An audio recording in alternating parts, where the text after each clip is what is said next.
Ayan. So guys, balik tayo dun sa ano, sa tawag niyan, sa kwentuhan. So umalis na yung mga bata. Like, kukwento namin yung nangyari sa ano. Kasi last time sabi namin na nahirapan kami masyado dun sa flight namin. Right? Transferring from from Tacloban to Chongqing. So, the easiest part actually was from Manila. From Tacloban to Manila, di ba? Walang 2 PM yung flight natin sa Tacloban to Manila, tsaka Manila to Chongqing 2 AM. Walang kahirap-hirap yung from Tacloban to Manila. And syempre galing kami sa Babatngon, then hinatid. So madali lang overall. Kasama namin si Mama that time. Ngayon, dumating yung problema is pagdating namin sa Manila. Pagdating namin sa Manila, hindi natin na-expect na traffic. Pagdating namin sa Manila, ang dami naming dalang luggage. Like 3 bags? No, 4. 5 pa nga yata na madami. Yung mga may yung stroller type. And then meron pa kaming dalang mga bags. Tapos sina Jillia at si Mama, meron pa sila dala-dalang sariling mga tawag yung shoulder bag. Plus another bag na naman na meron kung ano-ano. Yeah, may backpack. Tapos meron pa yung ganun maliit, diba? So guys, ganito. Overall, ang talaga namin is, Gia, gusto din sabi ni Gia, Daddy, it's not like that. Yeah, ganito ang nangyari, guys. So, pagdating namin sa Manila, marami kaming dalang gamit overall. Like, yung mga dalang gamit kasi is like, ang plano is for staying in Chongqing. Si Mama mag-i-stay sa Chongqing ng 1 month. And si Jillia sana and si Gia will stay for good as long as I'm in Chongqing. Yun yung plano. So, kaya you can imagine madami kaming dalang gamit, madami kaming dalang damit. Especially kasi bininyagan si baby right before umalis. Like, nagkaroon kami dedication and nagkaroon kami ng binyag for Gia. So you can imagine yung mga gifts na mga damit is dala-dala namin. So it's pretty plenty.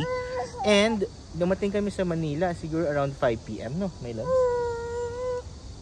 Maybe around that time kasi 2 PM yung flight. Anyways, nakalabas kami dun sa NAIA Terminal 3 was around 7 or basta ganun, oo. Hindi namin ini-expect na traffic pala. As in, hindi lang siya yung traffic. Sobrang traffic. Like, yung kinuha namin, yung binook namin na Grab, parang naghintay kami ng 1 oras yata o almost 2 oras para dumating.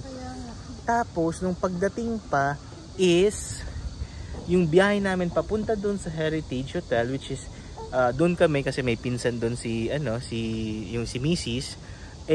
Grabe, ang tagal. Like, you can imagine if taga Manila ka nanonood or if you know the place, malapit lang ang Heritage tsaka ang NAIA Terminal 3. It's one of the selling points ng Heritage. Kaya maganda silang hotel is it's very near the airport. Pero it took us about like 1 hour, 2 hours na. Kasi traffic. Oh, sobrang traffic. Like, yung papuntang may tollway kasi dun Sabi nung driver is ganoon daw talaga. Pag Friday, diba? Yeah, pag Friday daw ganoon daw talaga. So hindi namin in-anticipate. So dumating kami sa Heritage siguro mga 8 na, no, Nilams? Around 8 PM and like syempre pagdating doon, pahinga ng konti and then prepare na yung mga gamit ni Gia. Initially, kasi doon, anong tawag doon? Susunduin sana kami nung cousin ni Jillia, but unfortunately nagkaroon ng may ibang ginawa, no? Sabihin natin may ibang ginawa. Yeah, may pinuntahan sila. So yun, kami na lang ang mag-aano. Which is okay lang naman, no problem sa amin. Ang hindi lang namin i-anticipate ulit is kasi iniwan namin yung gamit namin sa NAIA Terminal 3 just because of the convenience. Kumbaga ay mahirap kasing magdala ng may baby na tapos magdadala ka pa ng sobrang daming gamit. Hindi naman sa ako naman magbubuhat ng lahat ng luggage kaya para sa akin iniwan ko na lang doon. So ang nangyari tuloy is, after namin sa Heritage, we have, ang next flight namin located is in NAIA Terminal 1. So, NAIA is, hindi siya kagaya ng mga airport dito sa China na pag sinabi mong Terminal 1, Terminal 2, Terminal 3, basically isang airport lang siya. You need to take a taxi. You need to, like, ang layo pa rin niya sa isa't isa. So, you can imagine, traffic, dumating kami doon sa NAIA Terminal 3 siguro, mga 11, tapos naghintay pa kami ng ng taxi ulit, dali-dali kami, as in, iritado na ako kasi sabi ko, buti naman kasi kung wala akong work dito sa China, I mean, maapektuhan yung work ko, and then napakamahal yung flight. Diba my loves, magkano ba yung flight natin each? I think it's very pricey na. Basta lahat tatlo tayo, 30 plus ba yun? Basta medyo yung kay mama, 30 plus. Yun, yung isang flight is merong pumalo ng around 2,900 yata, my loves, no? 2,900 RMB o 1,900 RMB. Something like that. So, dumating kami sa airport, lahat-lahat. Ang haba na ng pila. Actually, wala pa palang pila, no? Nung pagdating natin. Ay, hindi. Nakapag-check-in na yung iba. Kami, hindi pa kami nakapag-check-in. Tama, di ba? So, ang nangyari, pagdating namin doon sa may check-in counter, kami na lang yata, or sabi natin mga last na hindi pa nag-check-in. Buti na lang at hindi na tayo pumila, di ba? Kaya lang, tips guys is, pag nandoon ka sa airport, make sure, pag travel ka abroad, make sure mo muna na magbabayad ka ng travel tax. Hindi kasi namin alam eh. Ay, at saka, kapag dependent ka ng OFW, yung babayaran mo lang pala is, I think, 30% lang yata 30%, okay. Oo, parang hindi ko alam. Yung nabayad ko is 100%. Ayun, parang... Nalaman ko na yung pangalawang uwi ko. May narinig ako na, OFW dependent, no? Dependent OFW pala. Kung pala parang mas mababa yung babayaran. Yung payment, okay. So guys, another tip for you is kung may plano kayong mag-abroad, may kamag-anak kayong magiging classify kayo as dependent, then pagdating dun sa payment center, sabihin nyo na ganon. Kasi hindi ka naman tinanong, my loves, no? If may OFW. Yun. Nagbayad lang ako. So yun ang problema is... Dapat talaga nagtatanong sila kasi kung ikaw hindi mo alam, wala, makakagasto ka, malaki pa naman yung malaki, bayad. 2,000 yata, no? 2,000 plus yata. 2,000 plus. Yung travel tax ba yan? Travel tax. So, ayun, or sobra 1,000, basta almost okay, parang gano'n. Okay. So, tapos, nakapasok na kami. Actually, kabado. Hindi naman sa kabado, pero siyempre may immigration pa sa Philippine Immigration. Alam mo naman yung mga balita. Pero, siguro, hindi naman sa luckily, parang blessed by God na hindi kami masyadong nahirapan doon. Dire-diretso na. Wala namang masyadong nangyari. Wala naman masyadong tanong sa immigration. Yes, wala naman masyadong tanong. Pero, before that, nag-prepare na kami ng mga kailangan namin. Like, sinabi ko na yung documents na kailangan ipakita, yung mga papers na sinabit namin sa Chinese Embassy, pina-prepare ko na lang din para at least mabilis-bilis. Kasi na yun parang alauna na yata, di ba? Kasi dumating kami sa gate namin, tayo sa gate natin is parang 1 hour na lang flight na, di ba?